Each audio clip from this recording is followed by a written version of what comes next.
After the tone, please state your name. Good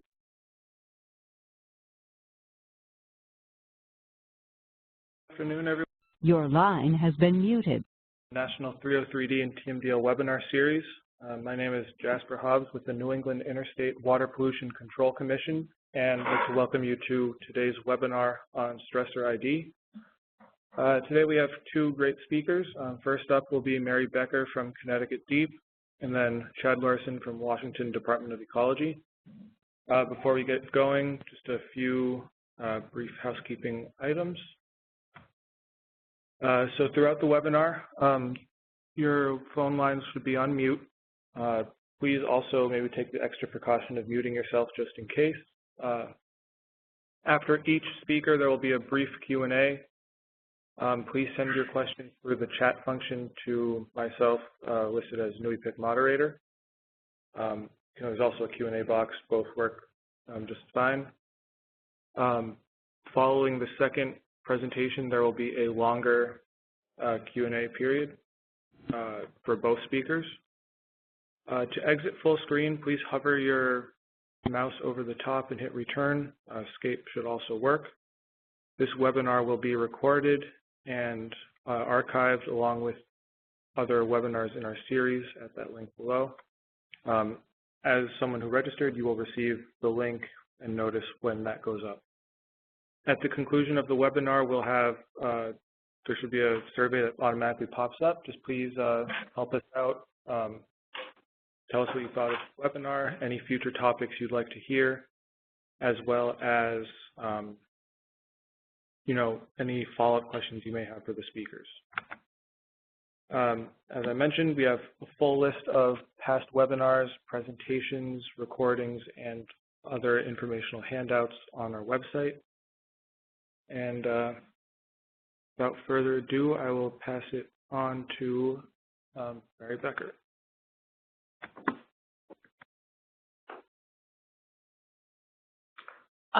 Thanks so much, Jasper. I appreciate you and everyone having me here to speak today. I'll be talking a little bit about some diatom tolerance metrics that we recently published. And we're using these as part of kind of a weight of evidence approach to look at phosphorus as a cause of aquatic life impairment in rivers and streams here in Connecticut.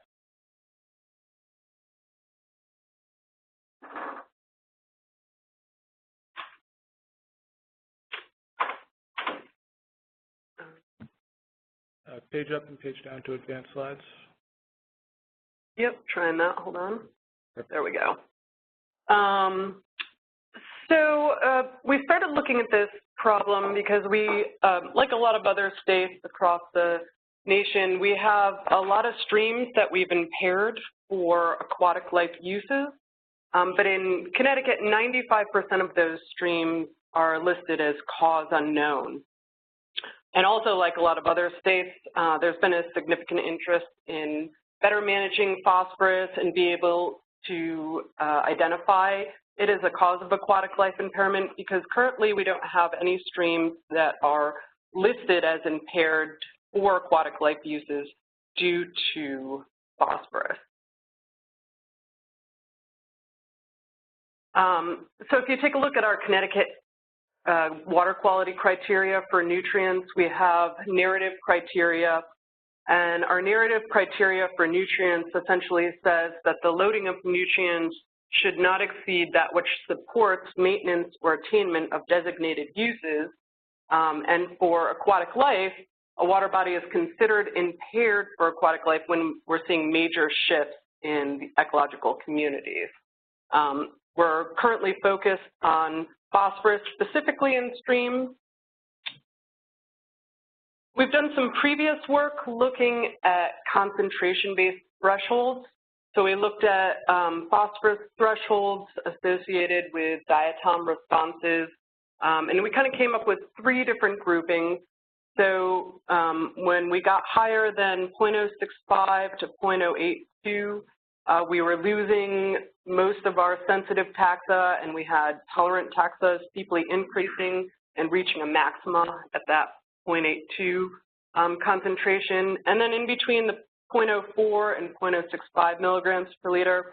The sensitive taxa were steeply declining and our tolerant taxa were increasing. And then below that 0.02 milligrams per liter, our sensitive taxa were generally in good abundance. These concentrations were derived using mainly single grab chemistry samples. That's typically what we have in a lot of our streams. And we didn't want to solely base our assessments for aquatic life on just concentration-based data because, as many of you are aware, the phosphorus can be really variable in rivers and streams. So we wanted to add to this and develop biologically based phosphorus-specific tolerance metrics to provide another line of evidence. So these would be metrics based specifically on the biology, not necessarily, and then we would combine these with the concentration information along with some of our other aquatic life information to form a weight of evidence approach. That's kind of what I'll talk about today. So to do this, we again used diatom species and diatom communities. We use those because we've found in previous work, and as many others have found, that diatom species are directly sensitive to total phosphorus. And that diatom community is capturing more of the temporal variability much better than just a single grab sample of total phosphorus. And some of the traditional taxa that we look at for aquatic life assessments, so the taxa that we're using to come up with our general impairment information, the fish and the bugs, they're kind of indirectly sensitive to phosphorus. So we're not seeing those direct relationships. So we've collected diatom data kind of in fits and starts. In rivers and streams, we're specifically focused on wadable streams, and we're typically grabbing cobble-sized stone and scraping the paraphyton off of that and sending that out to the lab for analysis. We started in a kind of a pilot project between 2002 and 2004, and that's what we used to develop those initial phosphorus concentration thresholds. And then in this work, we have a test data set. We collected 55 samples between 2010 and 2011. And then in 2012, we started to routinely sample diatoms as part of our monitoring, yearly monitoring. So between 2012 and 2015, we have 155 samples, and all of those samples were analyzed at the same lab, which is really helpful. For each of these different samples, we've collected both diatoms and have a total phosphorus grab sample. And we used a targeted and probabilistically based sampling design. And as you can see in this map, the different shades of green go from low to high. We have a really big gradient in Connecticut from kind of the lowest levels of phosphorus to some of the highest levels of phosphorus that you see even across the nation.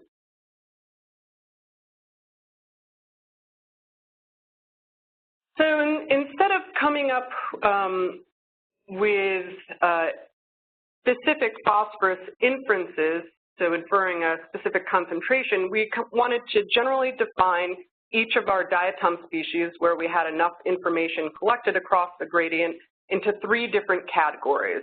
So we were looking to see, does a taxa increase, kind of like Navicula gregaria here. So it's, we defined tolerant taxa as frequently occurring in high phosphorus conditions and increasing as phosphorus concentrations increase across the gradient.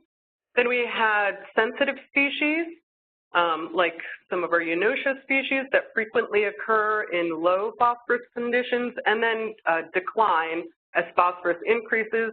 And then we had a bunch of taxa that were just kind of indifferent across the phosphorus gradient, and they didn't have a clear response to phosphorus. So instead of just reinventing the wheel, we also took a look to see if there were existing tolerance metrics intolerance categories out there, and we found that Potapova and Charles in 2007 came up using a national data set and some regional diatom tolerance metrics as well. The advantage there is that they had over 1,000 samples collected across the nation to develop these. But one of their main points was that they found the regional metrics were working better than at a national scale. So we decided to do some Connecticut-based tolerances as well. So we developed 2 sets of tolerances using a couple different methods. We first replicated the Potapova and Charles method, and they used a combination of indicator species and weighted averaging.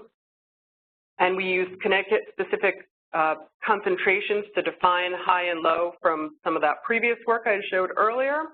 And then we also looked at a method that Lester Wan came up with at EPA a while ago, looking at Connecticut tolerance values derived with generalized additive models and curve shape classification.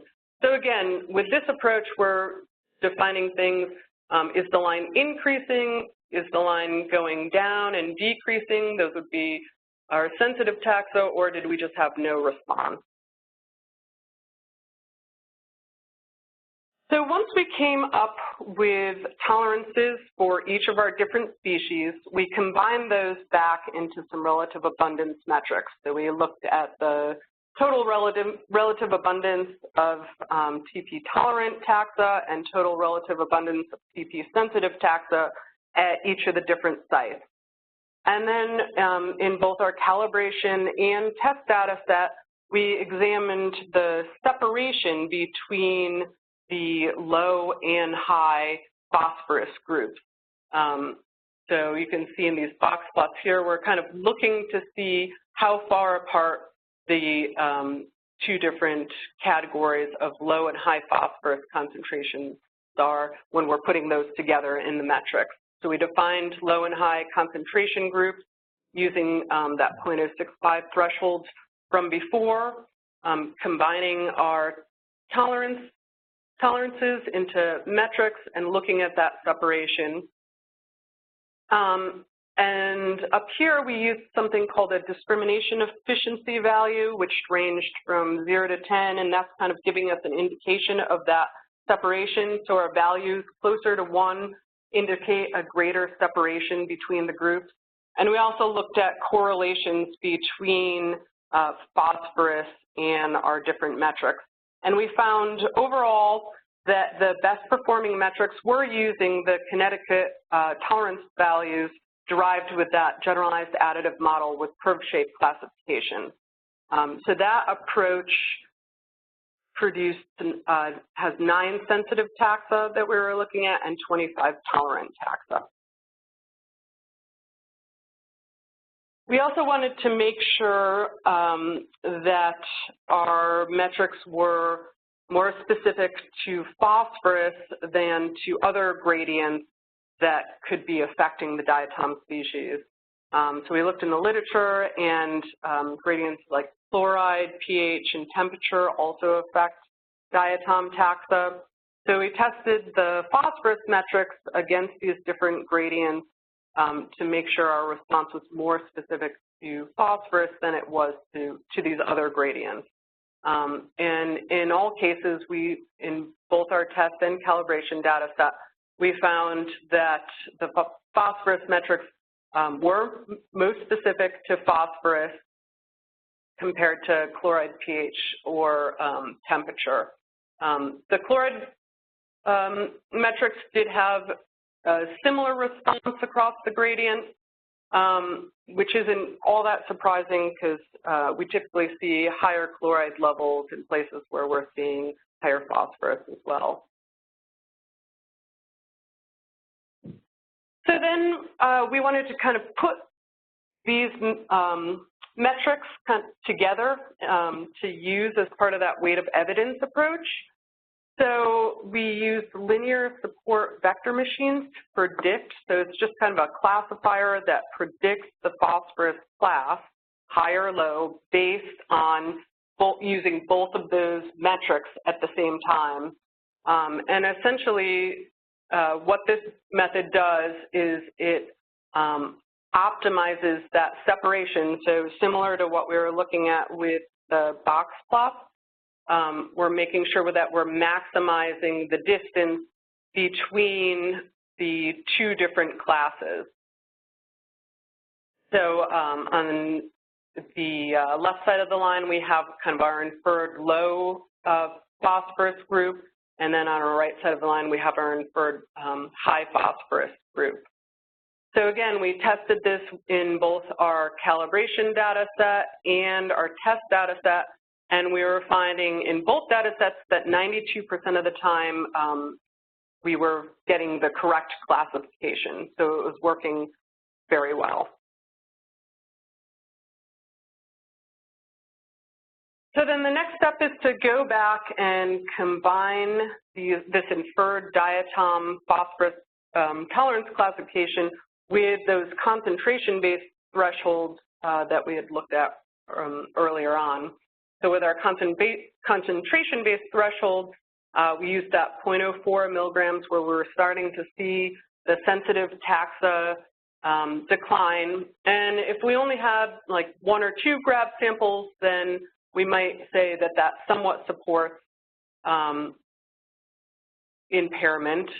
But then we would combine it with our inferred diatom tolerance classification, and because that's capturing kind of a longer period of time in the stream, we gave it a little bit more weight than just using concentration. So if it was inferred as high, we would say that it's supporting, and if it was inferred low, then we would say it's not supporting.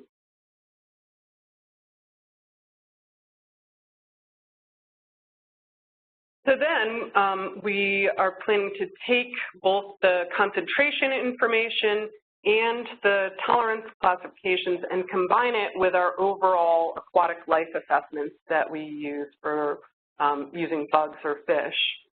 So if our general aquatic life assessment is saying that it's impaired for aquatic life, and we have some support with the concentrations and some support with the diatom tolerance classification, then we would list that stream as impaired for phosphorus. But if we have an impaired stream and we don't have any evidence of looking at the concentrations or diatoms, then phosphorus would not be listed as a cause. But then if we have different combinations, like it's supporting for aquatic life information, but then we're getting hits on the concentration and the diatoms, these would be places that we could target for further study. Maybe we would go back and take a look at the bugs and fish to see how strongly the metrics that we're looking at there are supporting that assessment information.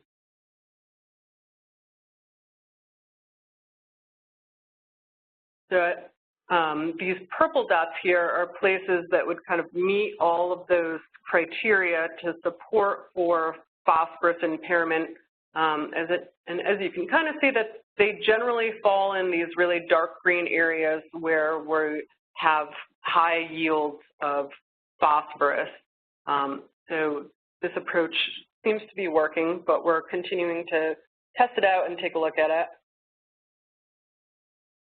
And then I also just wanted to really briefly show you tools that we've created to kind of communicate and better visualize some of the species information that are going into the metric. So this is the Phylogenetic Indicator Species Visualizer, or PhysVis for short.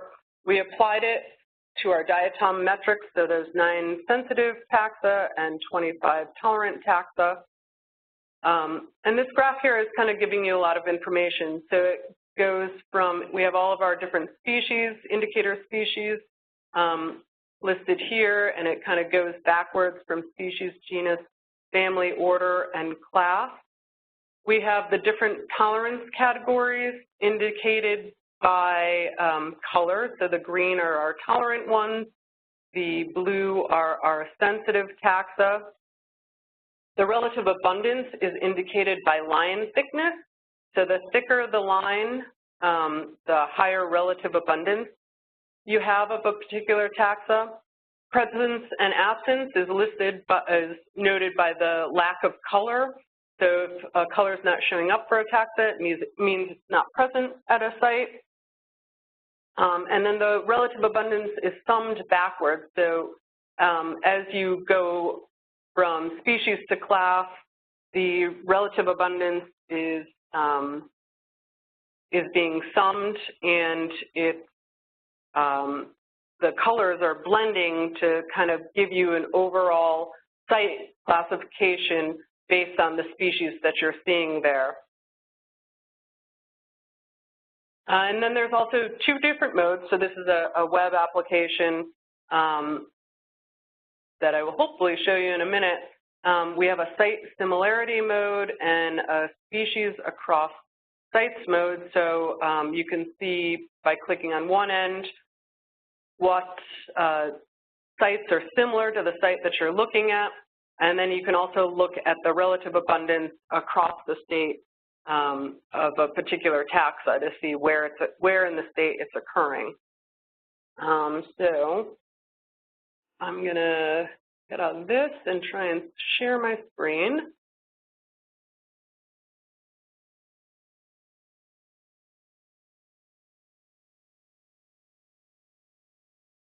Jasper, can you see my screen now?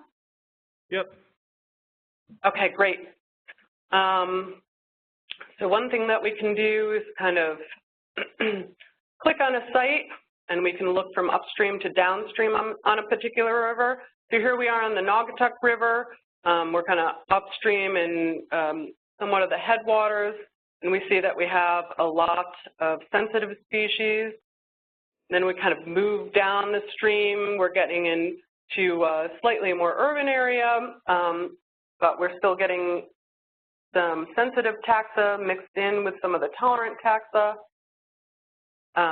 Here we have a smaller sewage treatment plant coming in, so we're getting much more diversity. You can see kind of at the end, you're getting that mix of both sensitive and tolerant taxa.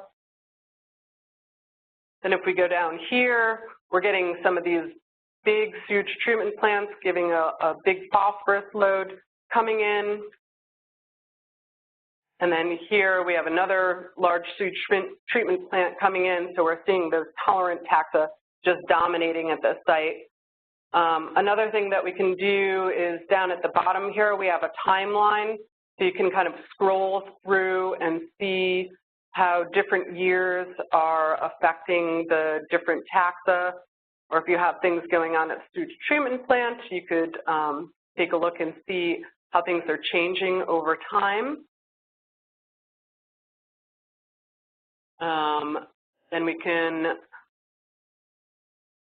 click on a site, and so this is calculating the percent similarity, or like a Bray-Curtis similarity distance metric, and that's showing you what sites are similar to the site that you're looking at.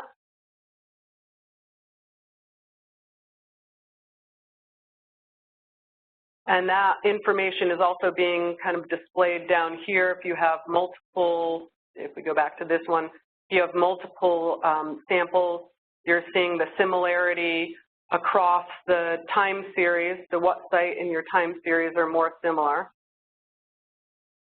And then we can also look at the species mode. So this is showing you on the map here where this particular species is occurring and in what relative abundance. So the larger the circle, the higher relative abundance.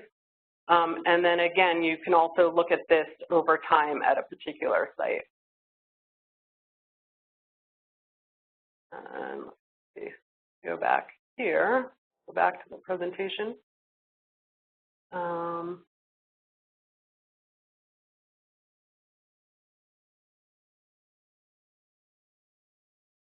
Any ideas how I might get back to my presentation from here, Jasper?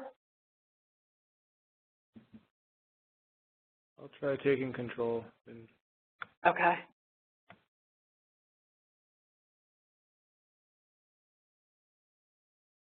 Perfect. Thank you.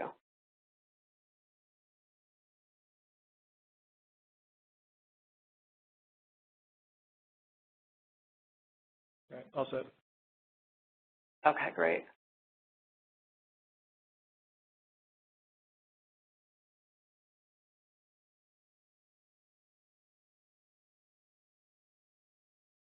So this was all created with open source software using things like D3, Leaflet, and jQuery, all JavaScript libraries. The data is all available. This is a client-side application, which means all you really need is a web browser to run this. And it works with pretty much all web browsers except Internet Explorer. And it would also work on mobile devices. This is still draft and we're working on it, but we're trying to develop it so that it can be used with, all you have to do is update a couple CSVs with site information and your species information to be able to modify it for your own data. So just a quick summary and some lessons learned. Like a lot of other people, we found that the Diatom community data is really effective to distinguish between phosphorus categories. It was really helpful throughout this process to have consistent lab IDs, particularly for our calibration data set. So our lab is making sure they're looking at taxa from year to year and calling the same Diatom species the same thing year after year. And we have this master taxa list that they're continuously looking at and referencing. So that's all really helpful for when you're looking at Diatom data. The Connecticut metrics performed really well, but if you don't develop your own metrics, the national metrics worked really well for us too, and would have been an okay substitute if we had not had our enough data to develop our own metrics. I think they worked really well in Connecticut because we have a really large phosphorus gradient across the state that does kind of mimic what we see across the nation as well. So I'm not sure if you had not as quite a wide of a gradient, how well they would work, but it's something you could look into. I think it's important just to mention that the metrics are inferences, they're not causal, so including it, we thought it was very important to include it as part of a weight of evidence approach and not just the metrics on their own. And the inferences are based on species presence, so we can only kind of make inferences about what we're seeing. So just because you're not seeing high sensitive taxa, for example, at a site doesn't necessarily mean that it's impaired. With some additional data, we could potentially be able to refine this into more of a multi-tiered approach. I know some folks in New Jersey are looking at more of kind of a BCG approach, and I think that would be really great to move towards that rather than just a binary assessment like we've done with this analysis. And if you're just getting started with this, just a shout out to the EPA Caddis website. There's lots of great information and references to kind of get started with this type of process. So many thanks to the folks here that helped me collect the samples, manage the data, all the taxonomists that have worked on our data, and of course US EPA for providing funding and resources. And many thanks to my co-authors, Tim Becker and Chris Bellucci. So thanks. I don't know if we have time for questions now or turn it back over to Jasper. All right, thanks, Mary. So again, if you have any questions, please write them into the chat box or the Q&A. Give like about a minute for those to come in. If not, we'll just move on. So no questions came on during, but hopefully we get a couple now.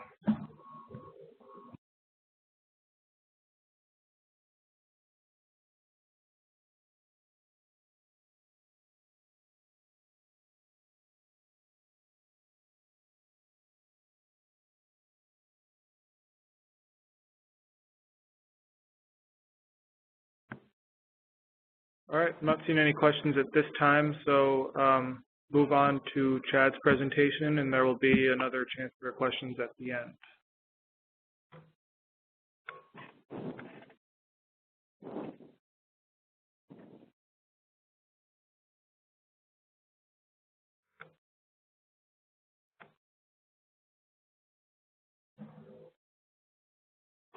All right, Chad, you should be all set. Okay, great. Well, good morning. I'm from the West Coast. I understand it's afternoon there, but still morning here. So thank you for giving me the opportunity to present some of the work that we've been doing here recently. And I enjoyed Mary's presentation as well. So we're going to kind of shift focus now, I guess, from kind of a statewide kind of assessment to kind of a local example. And work I'm going to talk about today is in collaboration with Dino Marshallonis from EPA Region 10. And so him and I were co-authors on this project, and so I certainly want to give him credit because we were both heavily involved in this process. So basically, what I'm going to talk about is an example where we employed stressor identification, specifically the Caddis Approach, to a TMDL that was being developed in Washington State, in King County, specifically near Seattle. And so this is going to be kind of a shift in focus of kind of what I normally do. I help to coordinate the statewide probabilistic and targeted stream monitoring, but once in a while I get to be involved in kind of a local kind of project, and this is an example of one of those that Dino and I got involved in. And so let's see, I'm pressing page down, but waiting for it to move. I think spacebar also works. Okay, try that. Or maybe click on the presentation first. Sometimes that's a problem. There we go. That's the issue. Thank you. All right, so just a little bit of background information. You know, freshwater systems are increasingly under threat. The paper published by Boris Marty et al. In 2010 kind of highlighted the fate of a lot of freshwater systems right now, particularly streams, and how they're under threat for biological diversity loss. And if you look at this map here from that publication, you see that North America is definitely lots of orange and red there, indicating that big threats to biodiversity loss in many streams and rivers in the United States. And this is important because, you know, freshwater systems comprise a pretty small fraction of the total water found on the planet, but nearly 2/3 of the water that is used for drinking comes from these freshwater systems. So it's important for us to be mindful of what's going on in them. This right here is kind of a conceptual model from Hooper et al. That kind of shows that human activities have consequences, and so we can have the possibility of altering biogeochemical cycles, altering land use, climate change, species invasions. Those sort of things have direct and indirect impacts on biological communities. A lot of these things that we do impact abiotic factors such as resource availability, temperature, pH, disturbance regime. Those sort of things have impacts on the biological community, which can also impact biodiversity. And a lot of times we can measure that through traits, kind of like what Mary just spoke about.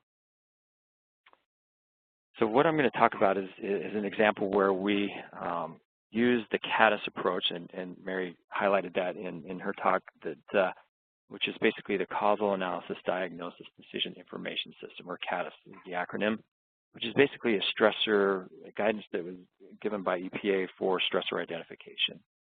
And so when you detect or suspect biological impairment, the idea is to go through a stressor identification process where you list candidate causes, you analyze the evidence that's available, and then you try and characterize those causes. And so using a strength of evidence approach to try to eliminate certain stressors and focus on certain stressors that you think are likely impacting the biological communities. And then hopefully that information will be used for informing management actions.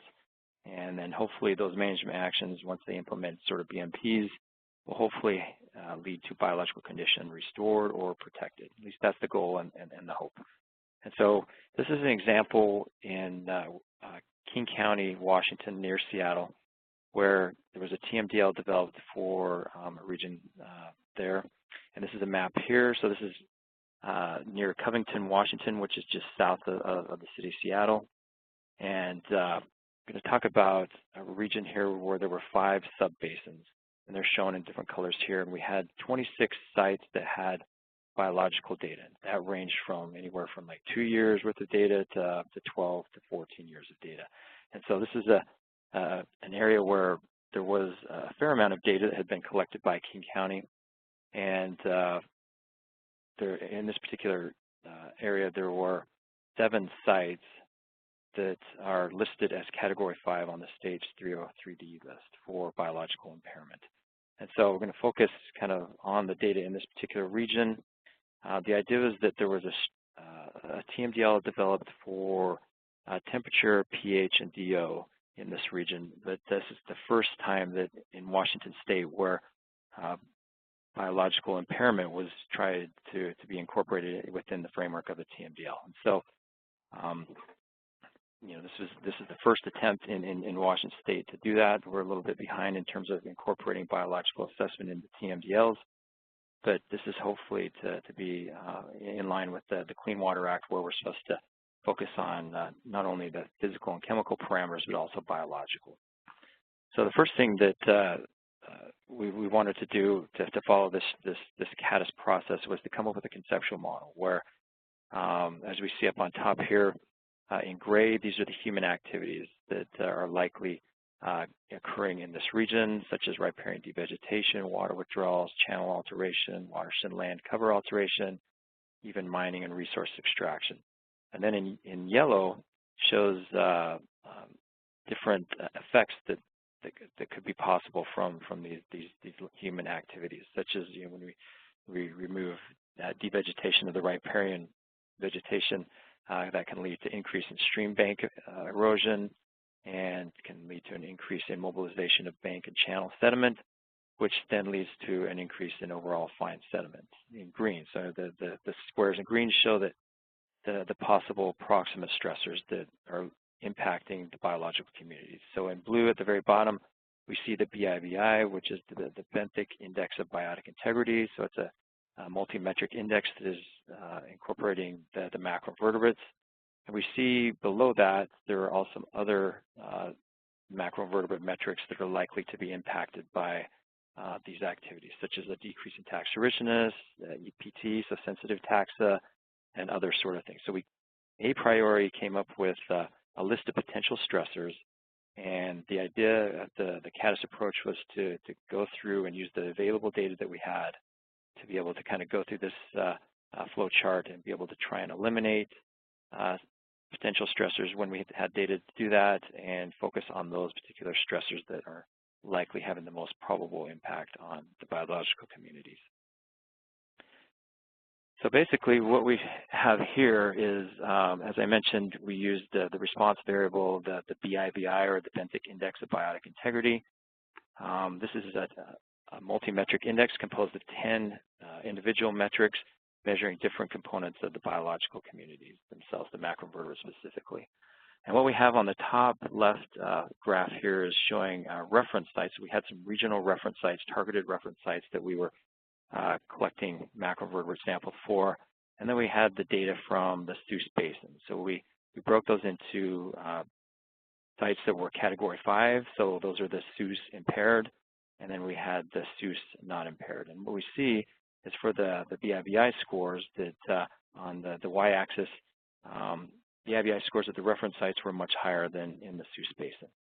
But it was at the Seuss impaired sites that we see are considerably lower than what we see under reference condition, and even in the other non-impaired sites within the Seuss Basin. And then on the graph right below that, we see these are the 7 sites where we had Category 5 listings to show that based on the data that we had, what were the average and standard errors for the different sites. And the numbers above these figures show that the number of samples that we had for each of these sites. And so, like I mentioned, for some of these sites, we had up to 10 or 11 years worth of data to be able to draw from and show. And then the table on the right shows the 10 component metrics that comprise the BIBI and their predicted response to stress, and then showing the average values plus or minus 1 standard error for the different component metrics. And what we see generally is just that under reference conditions, or compared to reference conditions, the SUS Category 5 sites have much lower, the values for these different component metrics. It shows the response of those, and it's just reflected in the overall BIBI scores. All right, so essentially, that we've established that there is some biological impairment occurring in this region. Now the process was to go through those potential list of stresses that we had to try and find out what are the most probable stressors impacting the biological communities in the SUS basin, and then try and eliminate others so that hopefully within the framework of the TMDL we could focus on those stressors that were having the biggest impact and try and mitigate those stressors. So part of what we did was, specifically did this particular part of it where he evaluated some of the stream habitat. Now, we didn't actually go to these sites. The idea was to use what data was already available, and there wasn't a lot of physical habitat data available for these sites, but he did some desktop exercises where he went and looked to try and see, was there some shade deficit, were we missing riparian vegetation? And it may be kind of difficult to see from this figure, but what we see is that there's a lot of green there, so indicating that there didn't appear to be a loss of a lot of riparian habitat. Now, it may not have been that type of habitat where we typically see really good scores, which is pine forest, but a lot of this was willow around here, but it didn't appear that a loss of riparian vegetation was the largest thing going on here. So then he also kind of did a desktop exercise. Like I mentioned, we didn't go out to these sites and do actual, measure the physical habitat just because we were trying to use what data was already available. But we did have a lot of photographs and a lot of notes and different things that were available for these sites that King County had kept. And so Dino kind of did another desktop exercise where he went through for each of these sites, and we see each column here represents one of the Category 5 listed sites. And so he scored where we had, information available for that, things such as substrate, in-stream cover, embeddedness, canopy cover, other things such as riffles, sinuosity of the stream segments, as well as bank vegetation, where there are, other sort of things going on there. And basically, using the U.S. EPA's guidance for wadable streams, came up with scores for these particular sites. And so, like I mentioned, these are just the Category 5 listed sites. And what we see is generally for most of these sites, one of the sites does have a B- score, but the rest are, either C's or D's in terms of habitat quality. Like I said, this is a little bit arbitrary, but the idea was to try and see, is it habitat that might be impacting these sites? And what we see, at least generally from this exercise, that these sites are not, grading very well in terms of habitat. So focusing, on, we established that there was biological impairment. We looked at some of the habitat sort of things. But we were also interested in looking at some of the other kind of chemical and physical parameters that might be available for these sites. And what we see here is a table that shows we have water chemistry, we had measures of sediment chemistry, we also had particularly metals and total PAHs, we also had measures of PCBs for some of these sites. And what we see is we were trying to compare the data in the SUS basin with other data in the region. So as I mentioned before, we had some targeted reference sites that were from the region. We also had other probabilistic sampling programs that were going on, such as the watershed health monitoring, and then a regional stormwater action monitoring. So these were both probabilistic sample designs. And so the idea was to try and look at some of the chemical parameters and stressors that might potentially be going on there to try and see maybe it was chloride, or maybe it was conductivity, maybe it was pH, those sort of things. But what we see from this table, there's a lot of information here, but the data from the Seuss Basin did not differ significantly from what we saw at other probabilistic sampling programs or even reference sites. And so the idea was to basically, we were trying to eliminate potential stressors. And what we see here is that, as I mentioned, data from the Seuss Basin was not very different from what we saw at other regional programs, monitoring programs in that particular region. So this gave us a pretty good indication, at least for the data that we had available. It wasn't some of these other things such as sediment metals or total pHs or phosphorus or nitrogen or turbidity chloride. Any of these other things were not that different than what we saw under other different regional programs. So as I mentioned, kind of going through that process of trying to eliminate stressors based on the available data that we had.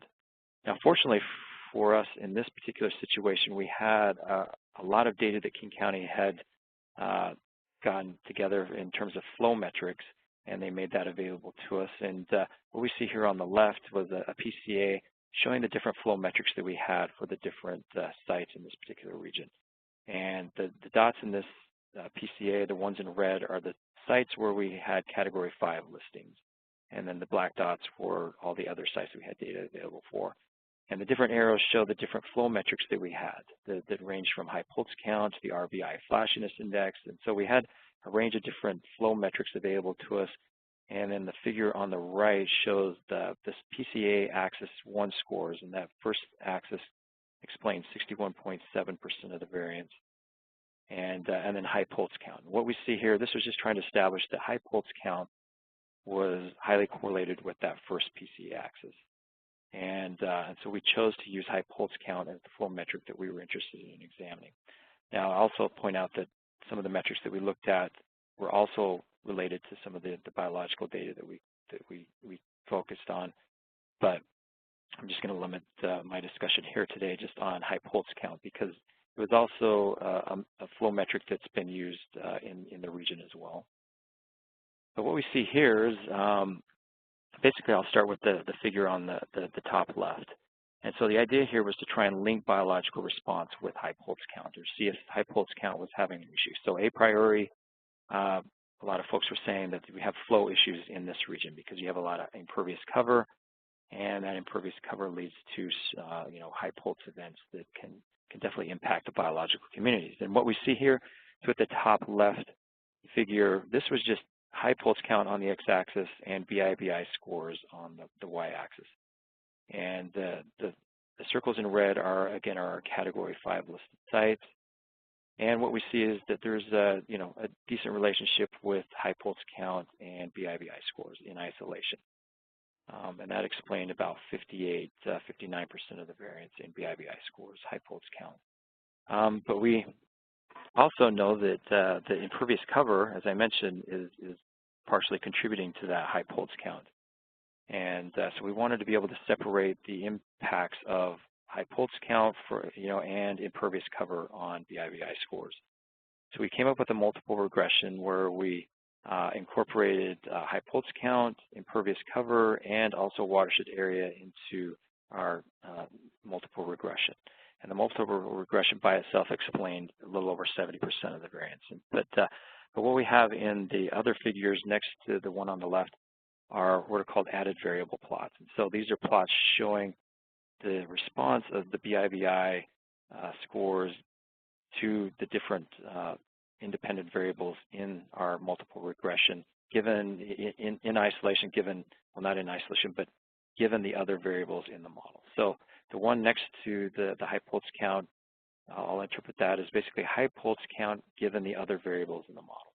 And so this is looking at BIBI scores given the other variables in the model across high pulse count given the other variables in the model. So it's basically trying to isolate the response of each independent variables given the other variables in the model. So what we see is that relationship with BIBI scores and high pulse count is maintained. So you have a decrease in BIBI scores with an increase in high pulse count.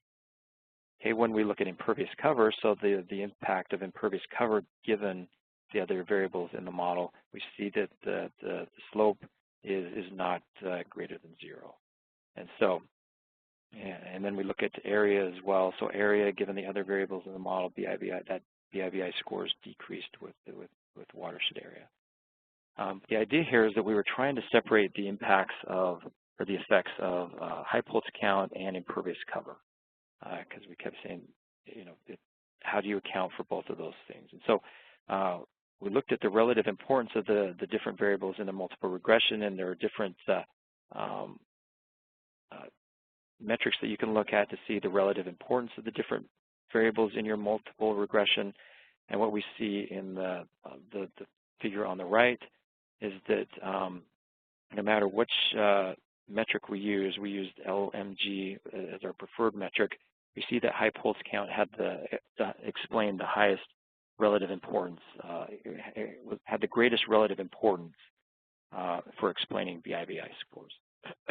And all four of the metrics that we had available showed that high pulse count was the most important. And then we did a variance component as well, partitioning the variance of the different factors.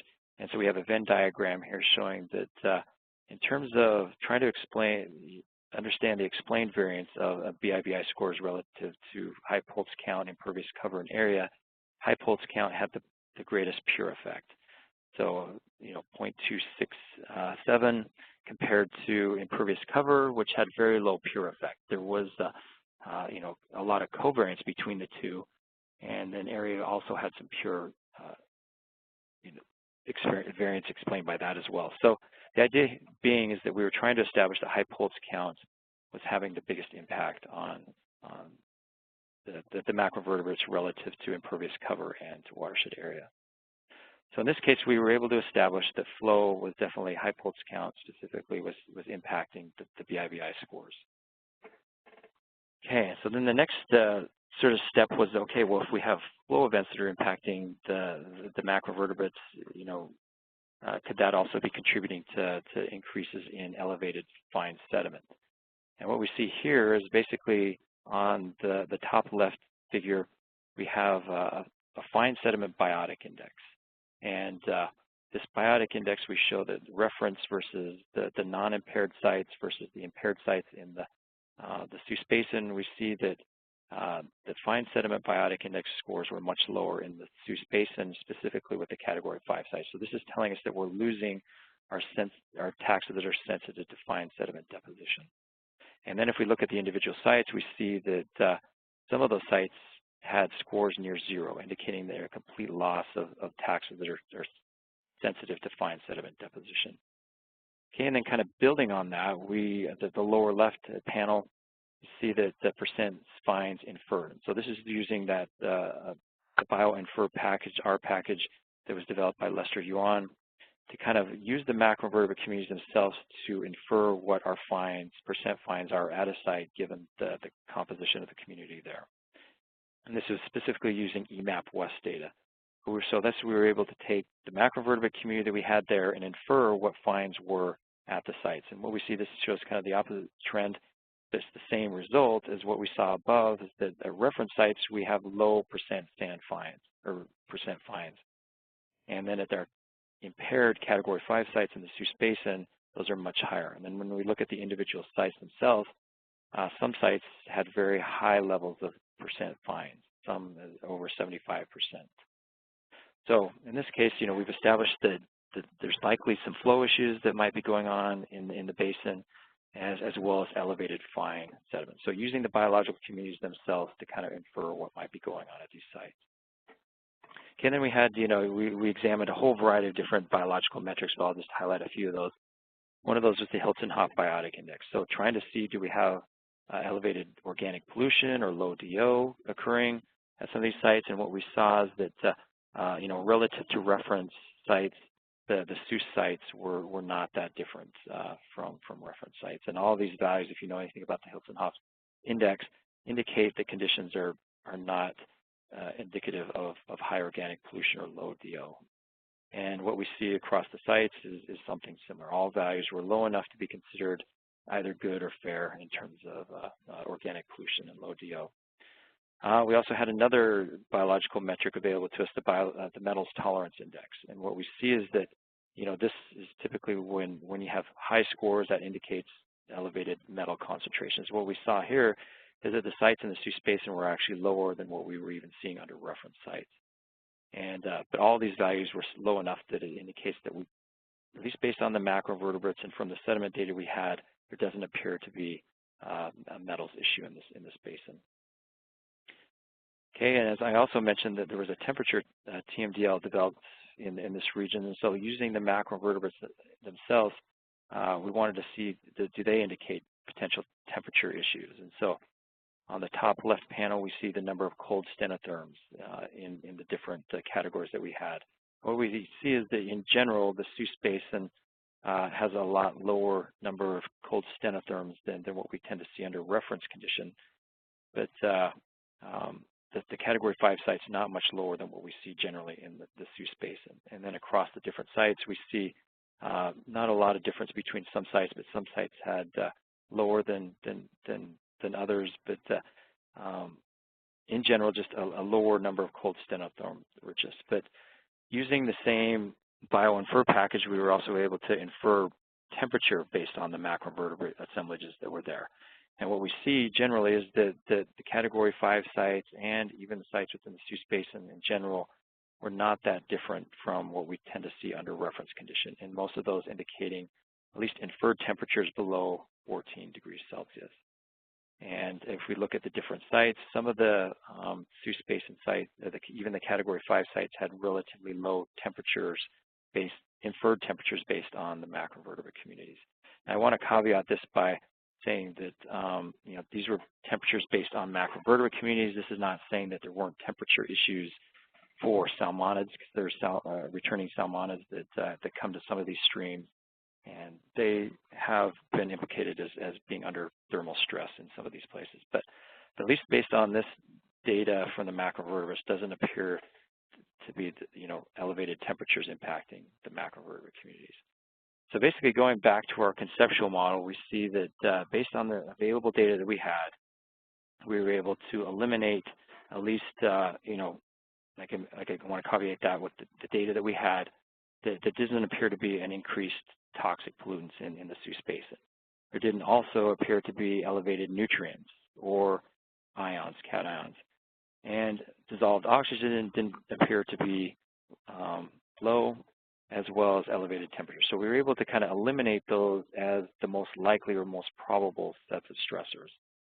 And what that left us with is, as I kind of highlighted, is that there does appear to be a decrease in habitat quality and complexity.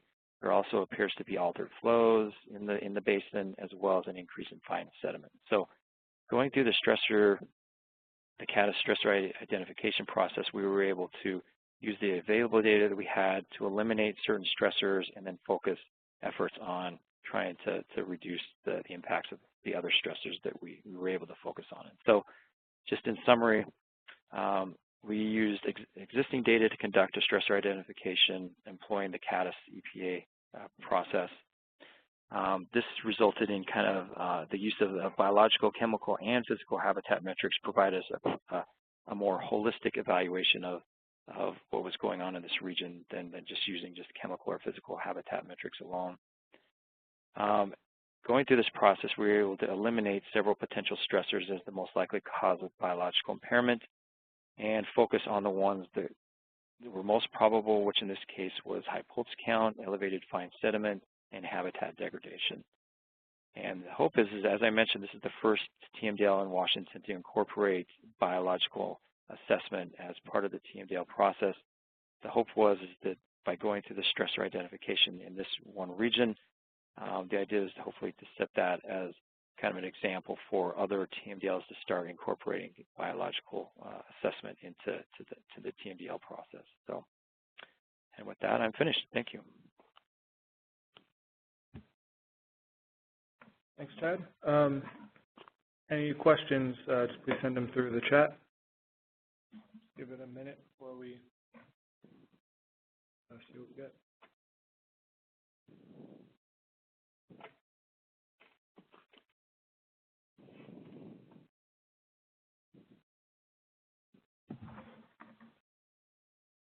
So we did get a question come in for Mary. So Mary, someone was wondering, has EPA approved of the weight of evidence approach for listings? I think they're referencing the table at the end of your presentation. And no, that's currently draft. So we're still working on that as part of our assessment process. That we're thinking of incorporating it into the 2018 assessments if we can get all of that together in time. Okay. And for Chad, did Washington determine a cause of impairment? The most likely, as we mentioned, we went through the Caddis process, and the most likely, the most probable stressors, as I mentioned, were flashy flow, elevated fine sediment, habitat degradation.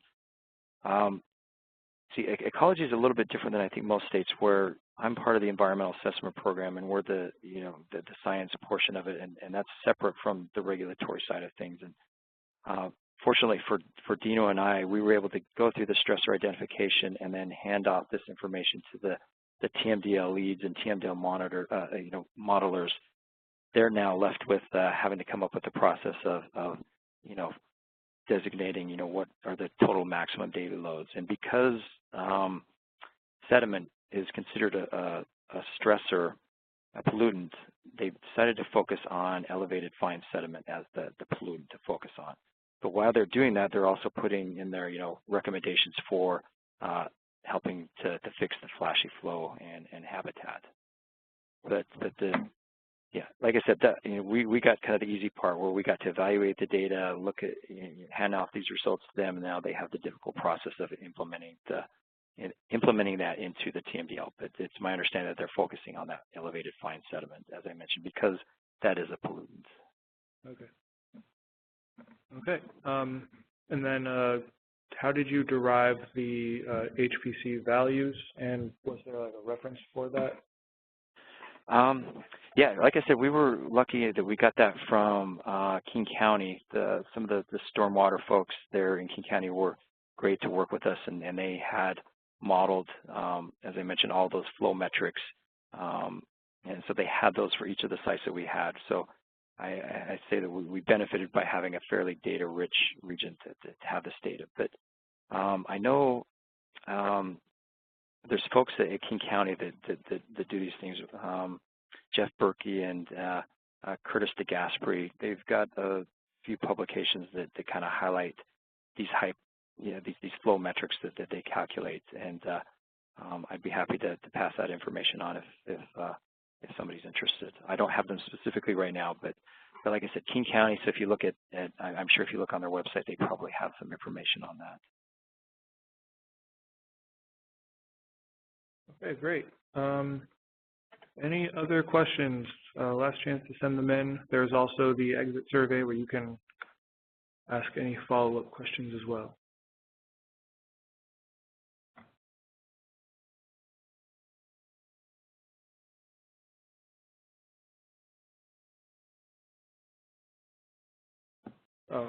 So will there be a TMDL to address flow? That was the thought was originally, maybe we can, if we implicate flow as being the most likely stressor, well, they can, set targets based on flow, and that was one line of thinking. But because elevated fine sediment is considered a pollutant, they decided that was probably the easier approach. But as I mentioned, they're also trying to add to that a caveat that flow also needs to be addressed. And so they're not going to set targets based on flow specifically, but they are putting in recommendations within the TMDL. Like I said, we had the easy process of just, coming up with the most probable stressors, and it's the TMDL modelers and leads that have the difficult process of trying to figure out allocations. But as I mentioned, they focused on elevated fine sediment because that was a pollutant, but are trying to address flashy flow within the framework of the TMDL. Okay. And how long did the stressor ID analysis take?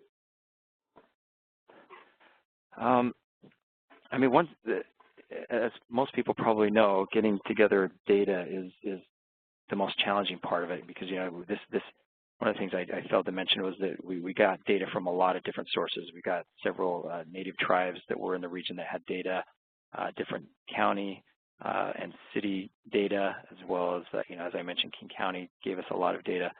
And so a lot of the time and effort was just trying to get the data into a format that that we could do some of these analyses. And as I mentioned, most of the data that we had was mainly the biological data. And so, I mean, we did have a lot of other data available. It might have, but it wasn't as consistent as what we had in terms of biological data.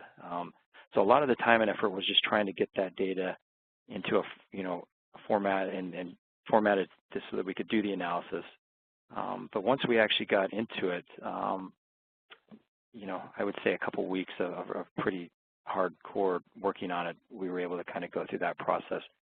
And as I mentioned, Dino Marshalonis and I, he works at EPA in Seattle. I work at Ecology. So we had several meetings and a lot of phone conversations and back and forth. But when we really got into it, it's a couple solid weeks of heavy effort when we were able to get through it. Cool. Now a question for Mary now. Is there a natural range of TP in Connecticut, or are all high values considered anthropogenic?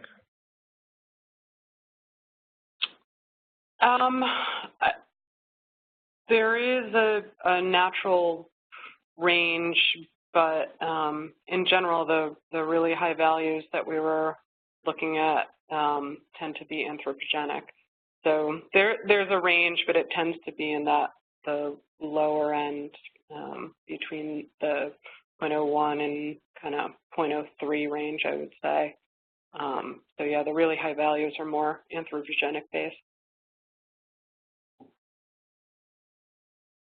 Okay.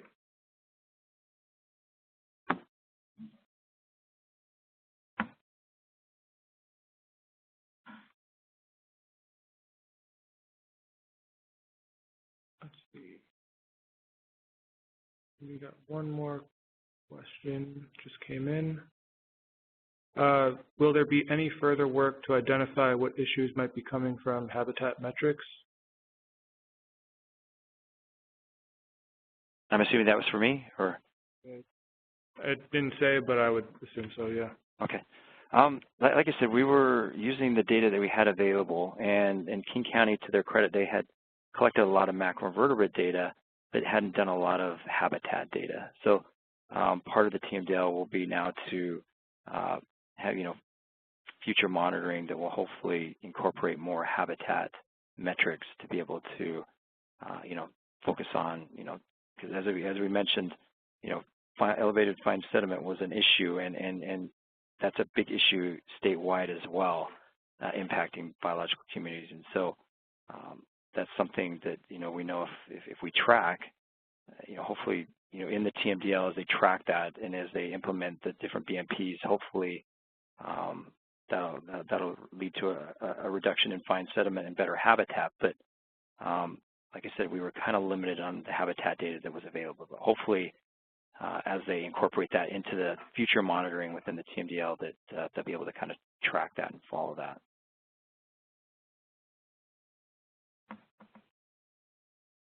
All right. And with that, we're going to bring this webinar to a close. So thanks again to Mary and Chad for two great presentations. To all attendees, please fill out the exit survey. It really helps us as we plan for future webinars in this series. And you'll be notified when the slides and recording go online. And please just pay attention for any future announcements for other webinars coming up in this series. So thanks again to Mary and Chad. And everyone have a good Thanksgiving, and see you next time.